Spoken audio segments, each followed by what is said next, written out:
الحمد لله نحمده ونستعينه ونستغفره ونؤمن به ونتوكل عليه ونعوذ بالله من شرور أنفسنا ومن سيئات أعمالنا من يهده الله فلا مضل له ومن يضلله فلا هادي له ونشهد أن لا إله إلا الله وحده لا شريك له ونشهد أن سيدنا وسندنا وحبيبنا ومولانا محمدًا عبده ورسوله الذي أرسله بالحق بشيرًا ونذيرًا وداعيًا إلى الله بإذنه وسراجًا منيرًا صلى الله تعالى عليه وعلى آله وأصحابه وبارك وسلم تسليمًا كثيرًا أما بعد فأعوذ بالله من الشيطان الرجيم بسم الله الرحمن الرحيم ومن يقتل مؤمنا متعمدا فجزاؤه جهنم خالدا فيها وغضب الله عليه ولعنه وأعد له عذابا عظيما قال رسول الله صلى الله عليه وسلم إن بين يدي الساعة لأياما ينزل فيها الجهل ويرفع فيها العلم ويكثر الهرج والهرج القتل أو كما قال عليه الصلاة والسلام آمنت بالله صدق الله مولانا العظيم وبلغنا رسوله النبي الأمي الكريم ونحن على ذلك لمن الشاهدين والشاكرين والحمد لله رب العالمين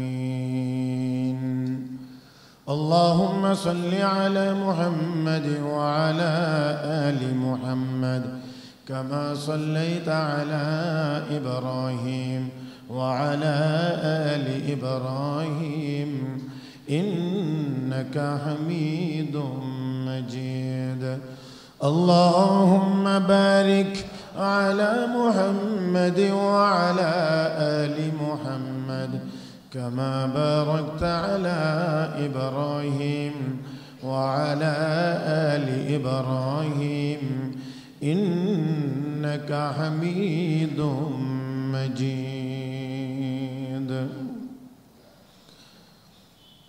محترم মুসল্লিয়ান کرام আল্লাহ রাব্বুল আলামিনের দরবারে শুকরিয়া আদায় করছি যিনি আমাদেরকে অত্যন্ত দয়া করে মায়া করে মেহেরবানি করে পবিত্র জুমার দিনে জুমার নামাজ আদায়ের উদ্দেশ্যে মসজিদে আসার বসার তৌফিক দান করেছেন শুকরিয়া আদায় করছি সবাই পড়ি আলহামদুলিল্লাহ আল্লাহ রাব্বুল আলামিন আমাকে আপনাকে সৃষ্টি করেছেন আমাকে আপনাকে দুনিয়াতে প্রেরণ করেছেন আমাকে আপনাকে বানানোর আগেই আল্লাহ আমার আপনার থাকার জায়গার ব্যবস্থা করে রেখেছেন এই পৃথিবী তৈরি করেছেন আমাকে আপনাকে বানানোর আগে আসমান জমিন ও সৃষ্টি করার আরো 50,000 বছর আগে আল্লাহ রাব্বুল আলামিন আমার আপনার সকল মখলুকাতের রিজিকের ব্যবস্থা করেছেন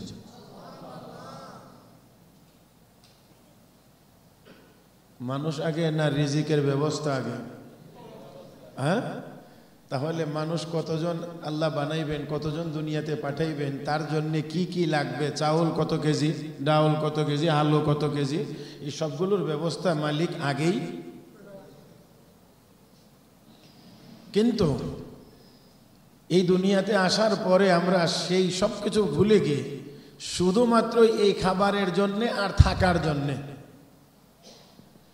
শুধু খাবারের জন্যে, খাওয়ার জন্যে আর আরামে থাকার জন্যে সবকিছু ভুলে গিয়ে এমন পথ ও পদ্ধতি অবলম্বন করছি যেই পথে গেলে না ভালো খাওয়া যায় না ভালো থাকা যায়।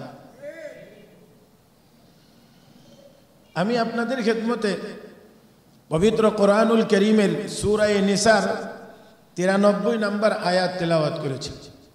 সাথে বুখারী শরীফে বর্ণিত কিতাবুল ফিতান থেকে ফিতান অধ্যায়ের একখানা হাদিস আপনাদের সামনে তেলাওয়াত করেছি। আয়াত এবং হাদিস শরীফকে সামনে রেখেই কয়েকটি কথা আপনাদের খেদমতে আরজ করতে চাই।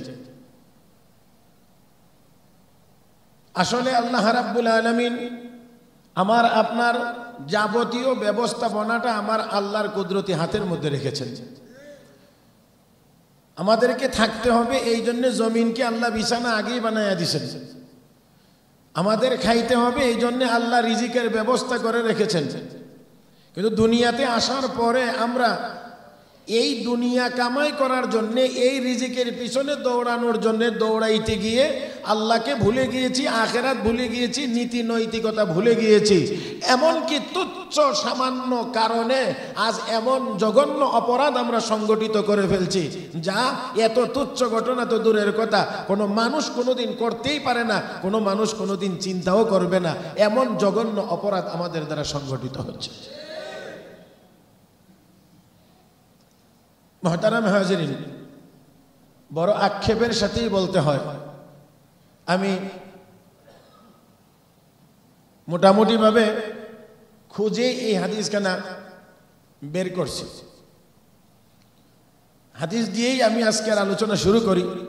রাসূল আরবি সাল্লাল্লাহু আলাইহি ওয়াসাল্লাম হাদিস শরীফে ঘোষণা করেছেন, বুখারী শরীফের হাদিস, বিশুদ্ধ হওয়ার ক্ষেত্রে এখানে আর কোনো সন্দেহ করার কোনো সুযোগ নেই। দুজন সাহাবী থেকে হাদিস বর্ণিত। রাসূল আরবি সাল্লাল্লাহু আলাইহি ওয়াসাল্লাম বলেন, ইন্না বাইনা ইয়াদাইস সাআতি লা আইয়ামান ইয়ানজিলু ফীহাল জাহল ওয়া ইরফাউ ফীহাল ইলম ওয়া ইয়াকসুরুল হারজ ওয়াল হারজ আল কাতল। আল্লাহ রাসূল বলেন, কিয়ামতের আগে এমন একটা সময় আসবে। কে বলছেন? আল্লাহ রাসূল বলছেন, কিয়ামতের আগে এমন একটা সময় আসবে যেই সময়ে সমাজের সর্বত্র জাহালত, মূর্খতা ছড়িয়ে পড়বে। কি বলছেন? মূর্খতা ছড়িয়ে পড়বে। রাসূল বলছেন মূর্খতা ছড়িয়ে পড়বে সমাজের সর্বস্তরে। ইয়ানজিলু ফীহাল জাহল, সব জায়গাতেই মূর্খতা ছড়িয়ে পড়বে। বাস্তবতার সাথে যদি আমরা এখন মিলাই, তাহলে হয়তো আমরা অবশ্যই এই দাবি করব যে গত 100 বছর আগে, 200 বছর আগে, 300 বছর আগে, 400 বছর আগের মানুষের চাইতে এখন আমরা বেশি পরিমাণ মানুষ শিক্ষিত। এই দাবিটা খুব জোরালোভাবেই আমরা এখন করি যে আমরা এখন আগের চাইতে অনেক বেশি শিক্ষিত। আমি আপনাদেরকে একটু খেয়াল করে বলবার জন্য অনুরোধ করব, 50 বছর আগে যেই পরিমাণ মানুষ আমরা চোর ছিলাম, এখন চোরের পরিমাণ কমছে।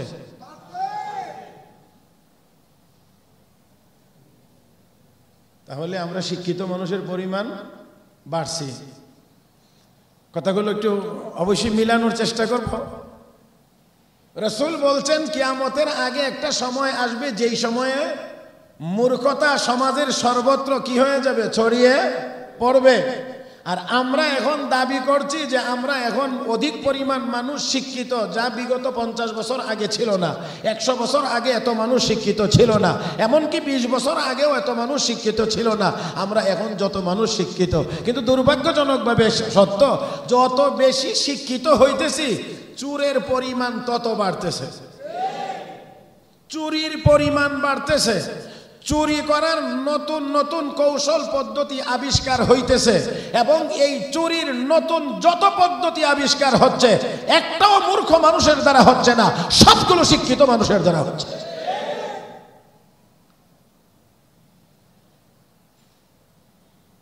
এখন যদি আপনারা বলবেন এখন যে তাহলে কার কথাটা সত্য, আমাদের বাস্তবতাটা আমরা চোখে দেখছি, আর নবী বলছেন কিয়ামতের আগে মূর্খতা ছড়িয়ে পড়বে। তাহলে কোনটা সত্য? আরেকটু পরে বললেন, আরেকটু আলোচনা হোক, আরো পরেও বলবো আমরা। নবী বলছেন ওয়ায়ুরফাউল ইলম, এক নাম্বার হলো মূর্খতা ছড়িয়ে পড়বে। দুই নাম্বার রাসূল বলেন ওয়ায়ুরফাউল ইলম, এলেমকে উঠায়া নেওয়া হবে। মূর্খতা বাড়বে, এলেম উঠায়া নেওয়া হবে। তাহলে অবশ্যই শিক্ষিত মানুষ কম হওয়ার কথা, কিন্তু আমরা তো দেখি শিক্ষিত মানুষের পরিমাণ। এতটুকু জায়গাতে আপনাদেরকে রেখে আমি আপাতত কিছুক্ষণ সময়ের জন্য আপনাদেরকে ১৫০০ বছর আগে, যদি আগে না বলে ঘুরাইয়া বলি তাহলে পিছনে আপনাদেরকে নিয়ে যাইতে চাই। যেই সময়টাতে আমার আপনার নবী দুনিয়াতে আগমন করেন নাই, তার আগের সময়টাতে আমি আপনাদেরকে কিছুক্ষণ সময়ের জন্য নিয়ে যাইতে চাই। যদি ওইখানে আমরা মানসিকভাবে মনের দিক থেকে ওইখানে যাইতে পারি, তাহলে অবশ্যই আমরা এমন একটি সমাজ দেখতে পাবো যেই সমাজের ভিতরে চুরি অহরহ ছিল। আল্লাহ, বুঝাইতে পারছি না মনে হয় আপনাদেরকে? ডাকাতি ছিল, খুন খারাপি ছিল, জেনা বেবিচার ছিল, মদ পান ছিল, জুলুম নির্যাতন ছিল, অন্যায়ভাবে অন্যের সম্পদ গ্রাস করার বদ অভ্যাস তাদের মধ্যে ছিল, সুদখোর ছিল, ঘুষখোর ছিল, দুর্নীতিবাজ ছিল। এখন একটাও নাই।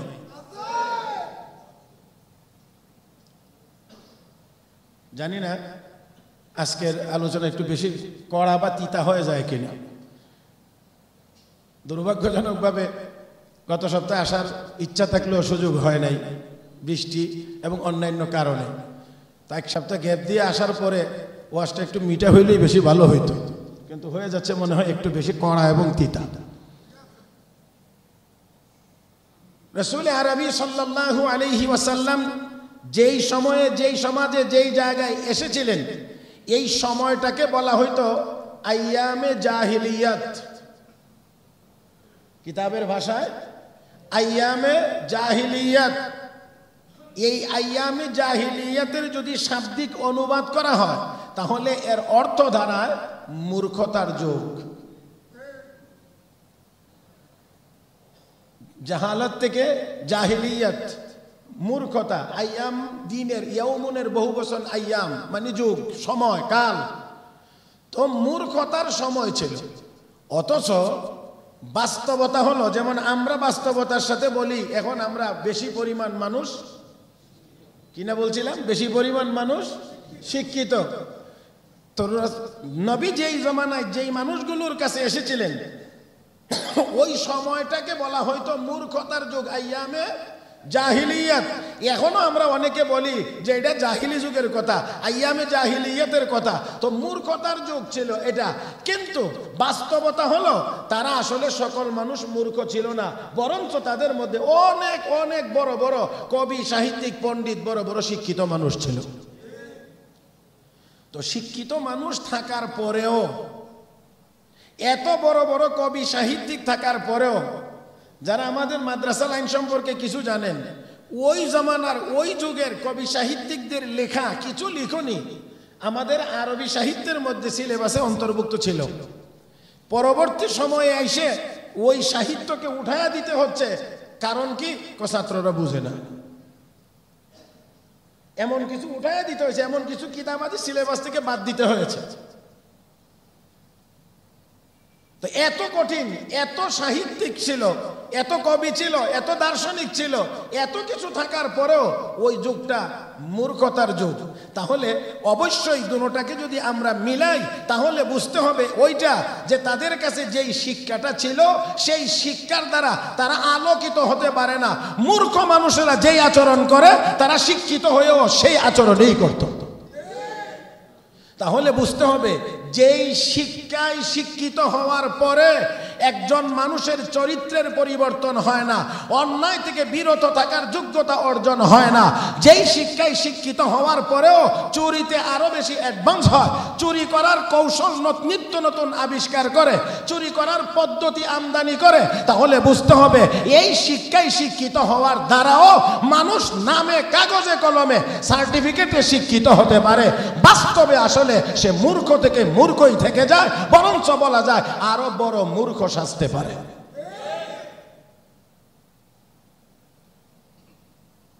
আল্লাহর রাস্তায় ক্ষমা করবেন, একটা বিশেষ কথার প্রতি দৃষ্টি আকর্ষণ করতে চাই। আমি আগেও হয়তো বা বলে থাকলে আজকে শুধু স্মরণ করাতে চাই।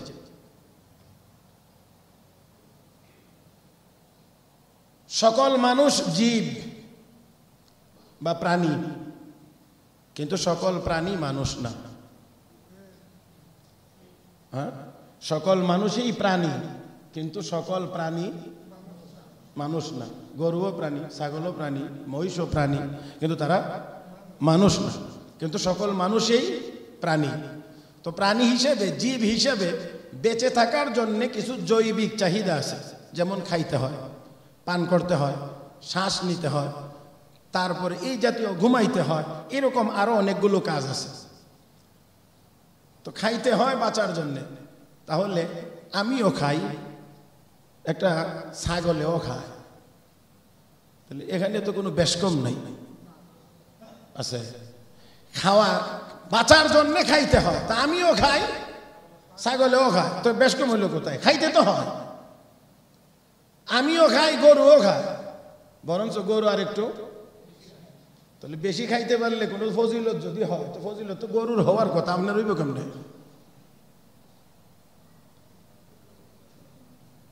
আল্লাহ মাফ করুক। বুঝতে হবে, বেশি পান করতে পারলে, বেশি খাইতে পারলে যদি কোনো ফজিলত হয়, তাহলে সেটা গরু, ছাগলের, মহিষের, অন্যান্য বড় বড় প্রাণীদের হওয়ার কথা। মানুষের তো খাওয়ার দ্বারা কোনো ফজিলত হওয়ার কথা না। মুহতারাম হাজরিন, আসলে খাওয়ার মধ্যে ফজিলত না, না খাওয়ার মধ্যে ফজিলত। আল্লাহ, আরেকটু যদি না বুঝে থাকেন তাহলে বলি, রোজার মাসে দিনের বেলা খান, যারা রোজাদার তারা দিনের বেলা পান করেন, তাহলে আগের দিন খাইলেন, পান করলেন, ওই দিন খাইলেন, পান করার দ্বারা যা হইল, পরের দিন খাইলেন না, দিনের বেলা পান করলেন না, রোজার নিয়ত করলেন, রোজা হইল, তাহলে খাওয়ার দিনের চাইতে না খাওয়ার দিনের ফজিলত কম না বেশি? মুসলমান, হ্যাঁ আলহামদুলিল্লাহ, আল্লাহ আমাদের সব দিক থেকে সুযোগ রাখছেন, সব দিক দিয়ে সুযোগ রাখছেন। খাইলেও মুমিনের খাইলেও লাভ, না খাইলেও লাভ। খাইবে, শুকরিয়া আদায় করবে, আলহামদুলিল্লাহ আল্লাহ তুমি খাওয়াইছো, শুকরিয়া আদায়ের দ্বারা তাকে বলা হয় শাকের। আল্লাহ শাকের উপরে সন্তুষ্ট। যদি না খাইতে পারে কোনো কারণে, তাহলে মুমিন ধৈর্য ধারণ করবে, আর ধৈর্য ধারণ করলে তাকে বলা হয় সাবের। আল্লাহ সাবের উপরে সন্তুষ্ট। শুধু সন্তুষ্ট না, রব্বে করিম বলেন ইন্নামা ইউওয়াফাস সাবিরুনা আজরাহুম বিগাইরি হিসাব। যারা আমার বান্দাদের মধ্যে সাবিরিন হবে, ধৈর্যশীল হবে, যারা আমার বান্দাদের মধ্যে সবর ইখতিয়ার করবে, তারা আমার কাছ থেকে বিনিময় গনে নিবে না, মেপে নিবে না। আমি দিতে থাকবো আর আমার বান্দা নিতে থাকবে, আমি দিতে থাকবো, আমার বান্দা নিতে থাকবে। নিতে নিতে বান্দা এক সময় কাহিল হয়ে যাবে, কিন্তু আমি আল্লাহ দিতে দিতে কাহিল হইব না। ইন্নামা ইউওয়াফাস সাবিরুনা আজরাহুম বিগাইরি হিসাব। তো যাই হোক, আসুন, তো ওই সময়টাকে বর্বরতার সময় বলা হইতো, মূর্খতার যুগ বলা হইতো। অথচ শিক্ষিত মানুষ ছিল না, না ছিল? তো শিক্ষিত মানুষ থাকার পরেও মূর্খতার যুগ কেমন করে হয়? মানে যেই শিক্ষার দ্বারা মানুষের চারিত্রিক কোনো পরিবর্তন হয় না, এমন শিক্ষা মূলত কোনো শিক্ষা না। তাহলে এবারে আসেন, আল্লাহ রসুল বলছেন এই হাদিসের ভিতরে, কিয়ামতের আগে ইন্না বাইনা ইয়াদাইস সাআতি লাআইয়ামান ইয়ানজিলু ফীহাল জাল।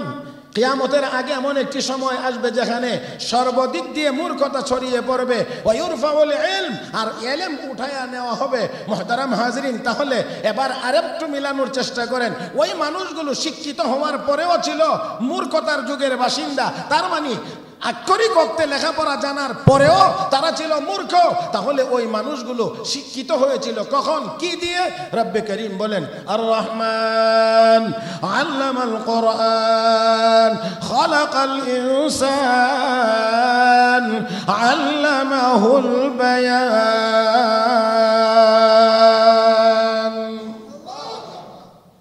দয়াময় তিনি কে? জবানটা খুলে মহব্বতে বলেন কে? আল্লাহর উপরে আর দয়ালু কেউ? আল্লাহর উপরে আর দয়ালু কেউ? আল্লাহর উপরে আর দয়াময় কেউ নাই, নাই। আর রহমান দয়াময় তিনি, আল্লামাল কোরআন শিক্ষা দিয়েছেন, শিক্ষা দিয়েছেন কোরআন। এত শব্দই বুঝেন, আল্লামাল কোরআন শিক্ষা দিয়েছেন কোরআন। খালাকাল ইনসান সৃষ্টি করেছেন মানুষ, সৃষ্টি করেছেন মানুষ কথাটা আগে না পরে? কোরআন শিখাইছেন কথাটা পরে না আগে? বাস্তবে কোনটা হয়? জন্ম হয় আগে, কোরআন শিখে পরে। আল্লাহ বলছেন কোরআন শিখাইলেন আগে, মানুষ বানাইলেন পরে। তার মানে হলো কোরআন যেটা শিখবে, যে শিখবে এটাই মানুষ হবে। কোরআন যে শিখবে না, আল্লাহ কয় এটা মানুষ হবে না। এই জন্যে ঈসা আলাইহিস সালাম দুনিয়া থেকে বিদায় হয়ে যাওয়ার পরে আর কোন নবী দুনিয়াতে আগমন না করার কারণে আসমানি এলেম আস্তে আস্তে করে উঠে যাওয়ার কারণে ওই মানুষগুলো দুনিয়ার শিক্ষায় হাজারো শিক্ষিত হওয়ার পরেও তারা আর শিক্ষিত থাকতে পারে নাই। তাদের এই যুগটাকে, সময়টাকে, জামানাটাকে, কালটাকে তা মূর্খতার যুগ বলা হয়। তার মানেই হলো মানুষ হবে তখন আসমানি এলেমের মাধ্যমে নিজের জীবনটাকে আলোকিত করবে যখন। মুহতারাম হাজিরিন,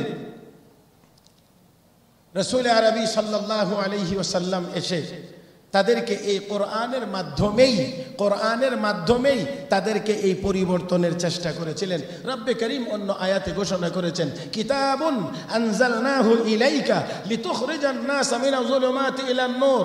কিতাবুন আনজালনাহু ইলাইকা লিতুখরিজান নাসা মিনাজ যুলুমাতি ইলান নূর। হে আমার হাবিব, আপনার উপরে এমন একটি কিতাব, নাম সবাই মেহেরবানি করে বলি কি নাম? আপনার উপরে এমন একটি কিতাব যার নাম কোরআন। ইন্না আনজালনাহু কোরআনান আরাবিয়্যা। আমি আল্লাহ কোরআন আরবি ভাষায় নাজিল করেছি। এই কোরআন আমি আল্লাহ আপনার উপরে নাজিল করেছি, দিয়েছি এই জন্য লিতুখরিজান নাসা মিনাজ যুলুমাত, মানুষগুলোকে যেন অন্ধকার সমূহ থেকে বের করে আনতে পারে।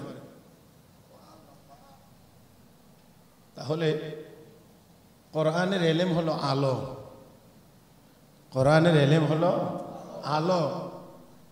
মুহতারাম হাজিরিন, তো আল্লাহ রাব্বুল আলামিন বলেন এই কোরআন আপনাকে দিয়েছি লিতুখরিজান নাসা মিনাজ যুলুমাত, মানুষগুলোকে যেন অন্ধকার সমূহ থেকে আপনি বের করে আনতে পারেন ইলান নূর। আনবেন কোন দিকে? আলোর দিকে। আনবেন কোন দিকে? আলোর দিকে। মুহতারাম হাজিরিন, দুর্ভাগ্যজনকভাবে সত্য, কোরআনের এই শিক্ষার যে সিস্টেমটা আমাদের এই দেশে চলমান ছিল, এটাকে ক্রমান্বয়ে সংকুচিত করতে করতে করতে করতে করতে এমন একটি অবস্থায় নিয়ে দাঁড় করানো হয়েছে যে এখন মুসলমানের সন্তান অনেক ডিগ্রিদারি থাকে কিন্তু সূরা ফাতিহার তেলাওয়াত জানে না। ঠিকটা যদি আর একটু ভালো আওয়াজে বলতেন তাহলে আমার মনে হয় একটু হক আদায় হইতো। মুসলমানের সন্তান অনেক ডিগ্রির মালিক হয় কিন্তু সূরা ফাতিহার তেলাওয়াত জানে, যার কারণে অনিবার্য কারণেই বড় শিক্ষিত হয়ে বড় চোর হয়ে যায়, বড় শিক্ষিত হয়ে বড় ডাকাত হয়ে যায়, বড় শিক্ষিত হয়ে বড় দুর্নীতিবাজ হয়ে যায়। এটা অনিবার্য পরিণতি। মুহতারাম হাজিরিন, কোরআনে কারিমে আল্লাহ রাব্বুল আলামিন এক আয়াতে ঘোষণা করেছেন অনুমতি ছাড়া কাহারো ঘরে প্রবেশ করা যাবে লা তাদখুলু বুয়ুতান গায়রা বুয়ুতিকুম হাত্তা তাস্তানিসু ওয়া তুসাল্লিমু আলা আহলিহা। কাহারো ঘরে প্রবেশ করার আগে সালাম দিতে হবে দাঁড়ায়া, আর অনুমতি নিতে হবে আমি আপনার ঘরে আসতে চাই।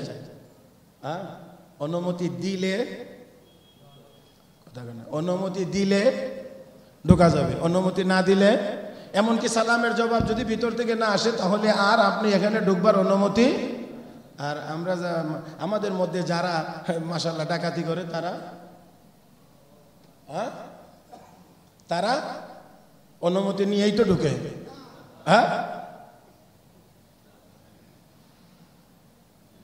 তাহলে ইসলামের বিধান, কোরআনের বিধান আমাকে আপনাকে জানতে হবে যে কারো ঘরের দরজায় গিয়ে সালাম দিলে ভিতর থেকে যদি সালামের জবাব আসে তাহলে পরবর্তী পদক্ষেপ হলো আমি আপনার কাছে আসছি সাক্ষাতের জন্য, পরিচয় দিবেন। জিজ্ঞেস করলে আপনি কে? আমি অমুক, আমি অমুক, আমি অমুক, আমি অমুক। ভালোভাবে পরিচয় দেওয়ার পরে যদি অনুমতি দেয় তাহলে আপনি ভিতরে যাইতে পারবেন, আর না হলে আপনি ভিতরে যাইতেই পারবেন না। তাহলে বলেন দেখি এবার, দরজা ভেঙে ভিতরে গিয়ে জোর করে তাদেরকে, মানুষগুলোকে জিম্মি করে অস্ত্রের মুখে ভয় দেখিয়ে তার সম্পদ কেড়ে নেওয়ার কোনো অধিকার কোনো মানুষের থাকতে পারে?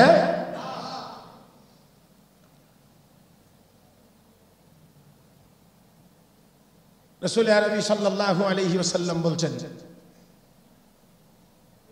মূর্খতা সমাজের রন্ধ্রে রন্ধ্রে ছড়িয়ে পড়বে, এলেম উঠায় নেওয়া হবে, উঠে যাবে। আমি বহুবার এই কথা আকারে ইঙ্গিতে বলছি, অন্য সকলকে বাদ দিই যদি যারা আমরা নিয়মিত নামাজ পড়ি বা শুক্রবারে নামাজে আসি বা রমজান মাসে তারাবির নামাজ পড়ি, ঈদের নামাজ পড়তে আসি, অন্তত শবে কদর শবে বরাতে আসি, আরও বিভিন্ন সময়ে আমরা অন্তত কিছু ইবাদত আনুষ্ঠানিকতার ভিতর দিয়ে হলেও করার চেষ্টা করি, অথবা যারা নিয়মিত 5 ওয়াক্ত নামাজও পড়ি, আমরাই যদি 2 রাকাত নামাজ কিভাবে পড়তে হয়, শুরু কোথায় থেকে শেষ কোথায় থেকে কি কি লাগে, যদি এই পরীক্ষাটা নেওয়া হয় যে 2 রাকাত নামাজ আপনি প্র্যাকটিক্যালি সবগুলো সূরা সবগুলো দোয়া আওয়াজ করে আমাদেরকে পড়ে শোনাইবেন, নামাজ কি করে পড়তে হয় আর কোন অংশটার হুকুম কি, যদি একটু এই পরীক্ষাটা নেওয়া হয়, যারা আমরা নামাজ নিয়মিত পড়তেছি, অনিয়মিতরাও বাদ দিয়ে দিই, যারা নিয়মিত পড়তেছি আমার মনে হয় তাদের মধ্যেও অধিকাংশরাই ফেল করব মোটামুটিভাবে নিশ্চিত বলা যায়। কয় রাকাত নামাজের কথা বলছি? 3 রাকাতও বলি নাই, মাত্র 2 রাকাত বলছি। আমি মুগদা বড় মসজিদে থাকতে ঈদের 2 জামাত হয়তো, এক জায়গায় প্রথম জামাত আমি পড়াইতাম, দ্বিতীয় জামাত মুয়াজ্জিন সাহেব পড়াইতেন। তো প্রথম জামাত পড়াইয়া আমি রুমের বসা, তো দরজাটা খোলা, দোতলায় রুম, তো এখানে মুসল্লি দাঁড়াইলে রুমের ভিতর থেকে অনেক মুসল্লি দেখা যায়। আমি বসে রয়েছি, নামাজ চলতেছে। ঈদের নামাজও 2 রাকাত, ফজরের নামাজও, ফরজ নামাজটা বলছি 2 রাকাত। তো এই 2 রাকাত নামাজ পড়ার নিয়ম আর পদ্ধতি কি এক না কিছু ভিন্নতা আছে? ঈদের নামাজের একটা আলাদা বৈশিষ্ট্য আছে, 2 রাকাতে 3 বার করে অতিরিক্ত 6 বার তাকবীর বলা লাগে, ঠিক না? তো দেখেন এখন এই তাকবীরের মধ্যে তো লাগছে একটু পেস। প্রথম তাকবীরে তাহারিমার পরে সানার পরে আবার যখন তাকবীর বলা শুরু হয়েছে তখন তো ইমাম মুক্তাদি সকলেরই হাত উঠাইতে হয়, হাত ছাড়তে হয়। এখন একেবারেই সামনে এক ভদ্রলোক নামাজে দাঁড়াইছে, এখন আমার কাছে মনে হইতেছে ওনার দিকে তাকায়া যে আসলে লোকটা শিক্ষিত বোঝা যাচ্ছে, কিন্তু নামাজে এখন এমন এক বেকায়দায় পড়ছে, এখন আর আল্লাহু আকবার কেন, এখন তো বেচারা কোনো কিছু মানে বুঝে উঠতে পারতেছে না, কুল কিনারা করতে পারছে না। এখন দেখি নামাজের ভিতরে মানে দেখে আশেপাশের মুসল্লিরা কি করে, সেই অনুপাতে উনিও কদ্দুর হাত মানে ঠিক মতো উঠায়ও না, আবার একেবারে বাদও দেয় না। এতে করে বোঝা যাইতেছে যে মাঝামাঝি থাকি, হেরারটা যদি ভুল হতো আমি কম না, আমি ফুরাফুরি করছি না, আর যদি হেরারটা ঠিক হোক বলে আমিও করছি। মুহতারাম হাজিরিন, আপনার অনেক বড় ডিগ্রি থাকতে পারে, কিন্তু 2 রাকাত নামাজ যদি আপনার ডিগ্রি আপনাকে শিখাইতে না পারে তাহলে এই ডিগ্রির কোনো মূল্য আল্লাহর দরবারে হতে পারে না।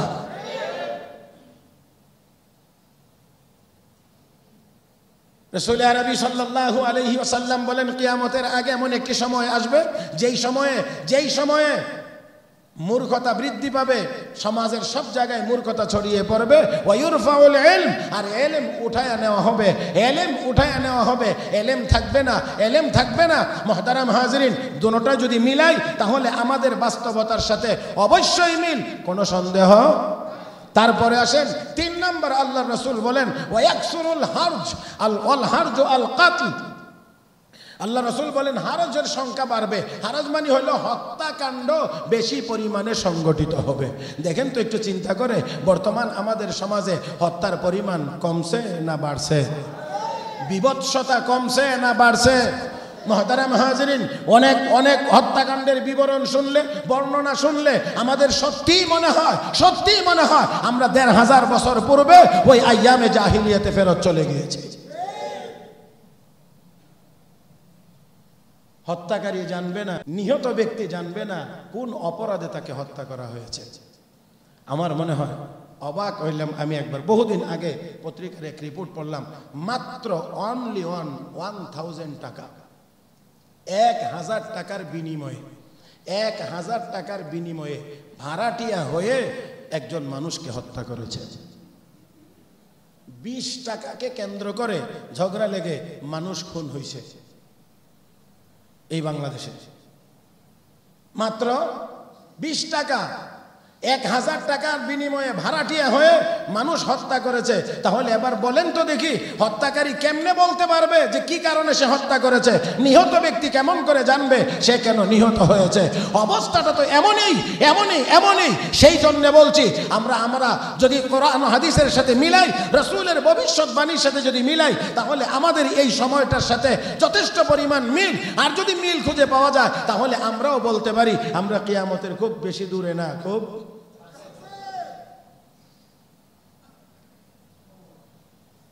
বাঁচতে যদি হয়।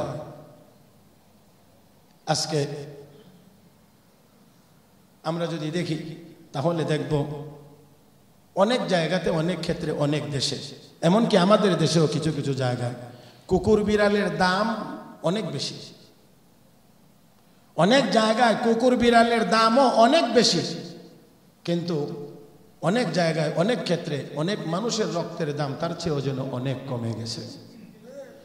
যেই হারে এখন হত্যাকাণ্ড সংগঠিত হচ্ছে, মুহতারাম হাজরিন, এই হত্যাকাণ্ড সংগঠিত যারা করছে তারা কে কি শিক্ষিত সেটা কথা নয়, মূল কথা হলো ইসলাম বলে তারা অবশ্যই শিক্ষিত না, তারা মূর্খ।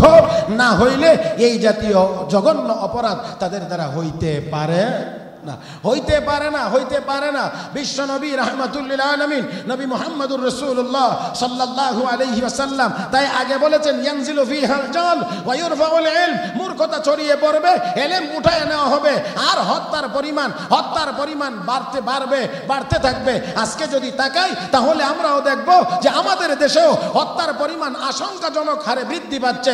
প্রত্যেকটা মানুষের ভিতরেই যেন এখন ভয় আর আতঙ্ক কাজ করে, না জানি কখন, কোথায়, কিভাবে আমার মৌত হয়ে যায়। মুহতারাম হাজিরিন, এর পিছনে যতগুলো জিনিস দায়ী, তার পিছনে অন্যতম একটা হলো আমাদের মূর্খতা তথা কোরআন হাদিসের ইলম অন্যতম দায়ী। আর 2 নম্বর হলো, আরেকটা বড় কারণ হলো এই হত্যার সাথে জড়িত ব্যক্তিদের উপযুক্ত বিচার না হওয়াটা অন্যতম আরেকটা দায়ী।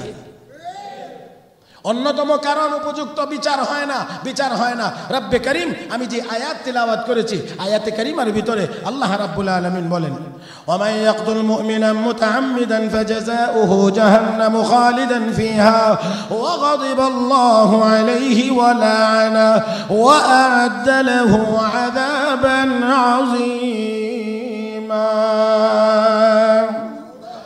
আল্লাহ রাব্বুল আলামিন বলেন, কোন একজন ইমানদারকে যদি কেউ স্বেচ্ছায় হত্যা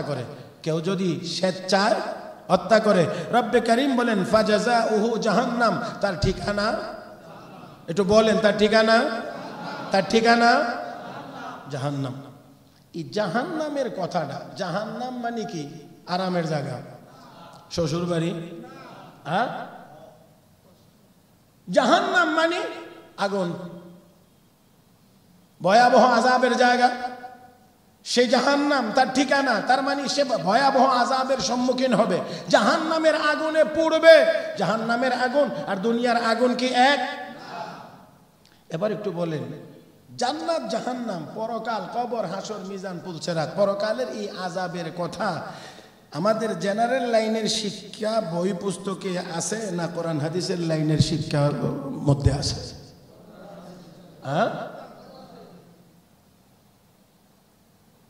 তাহলে অবশ্যই ওই জাহান্নাম কোন জিনিসের নাম এটা আমাদের সকলের জানা থাকা দরকার। যদি আমি এই কথা জানি, যদি আমরা সবাই এই কথা জানি, যদি আমাদের প্রজন্মকে এই কথা জানাইতে পারি, জাহান্নাম বড় ভয়াবহ জায়গা, বড় আযাবের জায়গা, বড় কঠিন জায়গা, অন্যায় করলে, গুনার কাজ করলে সেই জাহান্নামে জ্বলতে হবে, অবশ্যই জাহান্নামের ভয় থাকলে সে আর হত্যা, চুরি, ডাকাতি, আরেকজনকে কষ্ট দেবে। আল্লাহ রাব্বুল আলামিন তাই বলেন, তার ঠিকানা ফাজাযাউহু জাহান্নাম খালিদান ফিহা, কিছুদিনের জন্য না, এই জাহান্নামে থাকবে চিরকাল, এই জাহান্নামে থাকবে চিরকাল। শুধুমাত্র তা না, হাদিস শরীফে রাসূল আরবি সাল্লাল্লাহু আলাইহি ওয়াসাল্লাম ঘোষণা করেছেন, একজন মানুষকে হত্যা করার ক্ষেত্রে যদি বহু মানুষ জড়িত থাকে, আছে না অনেক সময় সবাই মিলে, কয়েকজনই মিলে বুদ্ধি পরামর্শ করে একজনকে হত্যা করে, যদি এমন হয় যে একজন মানুষের হত্যার সাথে বহু মানুষ জড়িত, যত মানুষ জড়িত থাকবে, যে যেইভাবে জড়িত থাকবে, হাসরের ময়দানে যখন তারা উঠবে, আল্লাহর নবী বলেন তাদের কপালে কুদরতিভাবে আল্লাহ লিখে দিয়ে রাখবেন আইসামির রাহমাতিল্লাহ, আইসামির রাহমাতিল্লাহ, আইসামির রাহমাতিল্লাহ। সে আল্লাহর রহমত থেকে বঞ্চিত, সে আল্লাহর রহমত থেকে বঞ্চিত, আল্লাহর রহমত থেকে বঞ্চিত। ওই কপালের লেখা দেখেই মানুষ বুঝতে পারবে উনি হত্যার সাথে জড়িত অপরাধী। বলেন তো দেখি, এমন জঘন্য কাজ আমাদের দ্বারা হওয়া উচিত? আরো আসতে বলেন, হওয়া উচিত? বন্ধ করতে হবে। বন্ধ যদি করতে হয় তাহলে অবশ্যই হত্যা, অন্যায়, অপরাধ, এই কথা আমাদের সন্তানদেরকে, আমাদের প্রজন্মকে জানাইতে হবে। এই অপরাধ করলে তাকে পরকালে, চিরকালের জন্য জাহান্নামের আগুনে জ্বলতে হবে, এই কথা তাদেরকে শিখাইতে হবে। এর নামই হলো কোরআন হাদিসের শিক্ষা, এটার নামই হলো ওয়াহির শিক্ষা। এই শিক্ষা দিতে হবে। নাম্বার 2 যেই কথাটা বলতে চাই তা হলো এই, হত্যাকারীরা এমন কোনো না কোনো ভুল করবেই করবে, যেই ভুলের কারণে অবশ্যই অপরাধী শনাক্ত হবে। বিচার আপনি করবেন কি করবেন না সেটা হলো আপনার ব্যাপার, সেটা হলো আরেক কথা, কিন্তু কোনো হত্যা গোপন থাকবে না, থাকতে পারে না।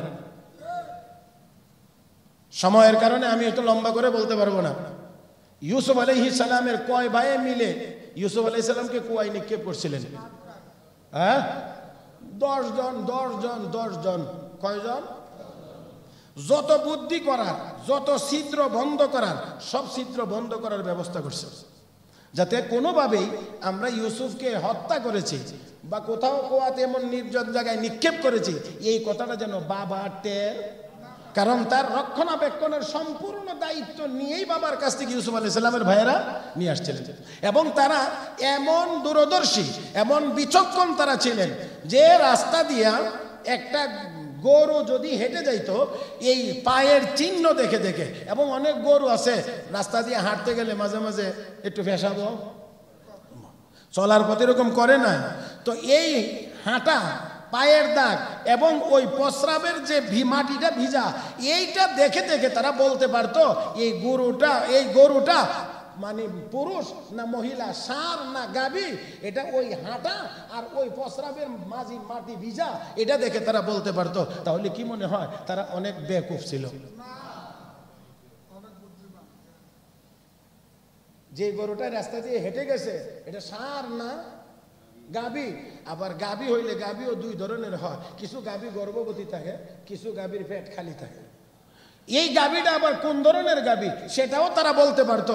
তাহলে তারা কি পরিমাণ দূরদর্শী ছিল। তারপরে 10 ভাই মিলে, সবাই মিলে বুদ্ধি করছে, পরামর্শ করছে যে এই কাজটা যে করবো, বাবারে তো বুঝ দিতে হবে। এই বুঝ দেওয়ার জন্য কি করা, সম্পূর্ণ গল্প তৈরি করছে যা সূরা ইউসুফ আল্লাহ বর্ণনা করছেন। আর নগদ প্রমাণ হিসেবে একটা ছাগল বা বকরি জবাই করে এর রক্ত ইউসুফের জামার মধ্যে মেখে লাল করে নিয়ে বাবার কাছে পেশ করা, যাতে করে বাবা এই লাল রক্তাক্ত জামা দেখে বুঝে নেয় যে আসলে আমার ছেলেটাকে বাঘে খেয়েছে। সব কিছু 10 জনে মিলে একেবারে চুলচেরা বিশ্লেষণ করে সবকিছু করে, তারপরে এই রক্ত মাখা জামাটা যখন বাবার কাছে সন্ধ্যার সময় এসে দিলেন, ওয়াজাউ বিকামিসিহি ওয়াজাউ আলা কামিসিহি বিদামিন কাযিব, মিথ্যা রক্ত মাখাইয়া নিয়ে আসছে আর দেখায় সব বিবরণ দেওয়ার পরে কয় বাবা দেখেন আলামত হলো জামা বাঘে যে খাইছে এই রক্ত আপনার ছেলের গায়ের জামার মধ্যে লেগে আছে। হযরত ইয়াকুব আলাইহিস সালাম এই জামাটা ধরলেন, হাতে নিলেন, অতঃপর এভাবে একটু খুলে মেলে ধরলেন, এভাবে একটু তাকাইলেন, কোনো জায়গা দিয়া ছেঁড়া ভাড়া নাই, তাকাইয়েই তিনি বললেন কেমন রে তুই প্রশিক্ষণ প্রাপ্ত এমন বাঘ যে এই জামার ভিতর থেকে আমার ছেলেটা রে খাইলে, কিন্তু জামাটা এক জায়গা দিয়েও ছিল না। বুঝেন নাই? তুই কেমন বাঘ? বাঘ কি এমন ভদ্র যে কইব জামাটা খুল তোরে আমি খাবো? নাকি বাঘ এই কাজ করবে বলে জামাটা উঠাইয়া লই তারপরে তারে খাবো? তাহলে বাঘের কাজ হলো যে এমনি আছে এমনি, তাহলে জামা ছিঁড়বার কথা। কিন্তু 10 জনের এত বুদ্ধি থাকার পরেও, এত পরামর্শের পরেও, এত নিশ্চিত্র ব্যবস্থা গল্প তৈরি করার পরেও 10 জনের একজনের মাথায়ও এই কথাটা আসলো না যে বাবারে যে নিয়ে বলবো বাঘে যা খাইছে ইউসুফ রে জামার মধ্যে রক্ত, জামাটা একটু ছিঁড়ালো। তাহলে বুঝতে হবে যে কোনো হত্যাকারীরা হত্যার পিছনে কোনো না কোনো এমন আলামত রেখে যাবে, এমন কোনো ভুল করে যাবে যে ভুলের দ্বারা অবশ্যই হত্যার রহস্য উদ্ঘাটিত হবে, যদি সদিচ্ছা থাকে। আর একটু আস্তে কন, আর একটু আস্তে কন। মুহতারাম হাজিরিন, তাই আসেন রব্বে করিম বলেন একজন ইমানদারকে যদি অন্যায়ভাবে কেউ হত্যা করে তাহলে তার ঠিকানা যতজন জড়িত থাকবে হাসরের মাঠে উঠলেই তাদের কপালে লেখা থাকবে আইসামের রহমতুল্লাহ, আল্লাহর রহমত থেকে বঞ্চিত। অতএব এই অপরাধ আমাদের সমাজে আরো হোক, এটা আমরা চাই। আরো আসতে বলেন, এটা আমরা চাই। আমরা চাই আমাদের সমাজের সব রকমের সব ধরনের হত্যাকাণ্ড বন্ধ হোক। আরেকটু আস্তে। মুহতারাম হাজিরিন, আমরা চাই সেটা বন্ধ হোক। যারা এই অপরাধ করবে তাদের যেন সঠিক এবং সর্বোচ্চ যেই সাজা এবং বিচার হওয়ার সেটা যেন হয়। এখানে যেন স্বজনপ্রীতি এবং দুর্নীতির কোনো আশ্রয় গ্রহণ করা না হয়। এই স্বজনপ্রীতি আর দুর্নীতির কথা নিয়ে আরেকদিন আলোচনা হবে ইনশাআল্লাহ। আসেন আজকে শুধুমাত্র কথা শেষ করতে চাই। রব্বে কারিম বলেন যারা হত্যা করবে তারা জাহান্নামী চিরকাল থাকবে। তারপরে ওয়াগাদিবাল্লাহু আলাইহি, আল্লাহর গজব তাদের উপরে। আল্লাহু আকবার। আল্লাহর গজব ওয়া লাআনা, আল্লাহর লানত তাদের উপরে। ওয়া আ'আদ্দা লাহুম আযাবান আযীমা, রব্বে কারীম বলেন তাদের জন্য রয়েছে ভয়ানক আযাবের ব্যবস্থা। মুহতারাম উপস্থিতি, আজ আমাদের দেশের কিছু হত্যাকাণ্ড আমাদের বিবেককে নাড়িয়ে দিয়েছে, আমাদের অন্তরকে আহত করেছে। অবশ্যই আমার মনে হয় সাধারণ মানুষ যারা আমরা আছি তারা অবশ্যই ব্যথিত এবং চিন্তিত এবং আতঙ্কিত যে এইভাবেও কি মানুষ মারতে পারে। আল্লাহ পাক আমাদের সবাইকে সব রকমের গুনার কাছ থেকে দূরে থাকার তৌফিক দান করুন। যেই শিক্ষায় শিক্ষিত হলে, যেই এলেমের সন্ধান পাইলে, যেই এলেম ভিতরে থাকলে আমরা এই অপরাধ বুঝবো, এই অপরাধের সাজা সম্পর্কে জানতে পারবো, আমরা যেন সেই শিক্ষা, কোরআন ও হাদিসের সেই শিক্ষা আমরা নিজেরা শিখতে পারি, আমাদের পরবর্তী প্রজন্মকে শিখাইতে পারি। আল্লাহ যেন আমাদের সবাইকে তৌফিক দান করেন। আমিন ইয়া রাব্বাল আলামিন। সুবহানাকাল্লাহুম্মা বিহামদিক আশহাদু আল্লা ইলাহা ইল্লা আনতা আস্তাগফিরুকা ওয়া আতুবু ইলাইক ওয়া আখিরু দাওয়ানা আনিল হামদুলিল্লাহি রাব্বিল আলামিন।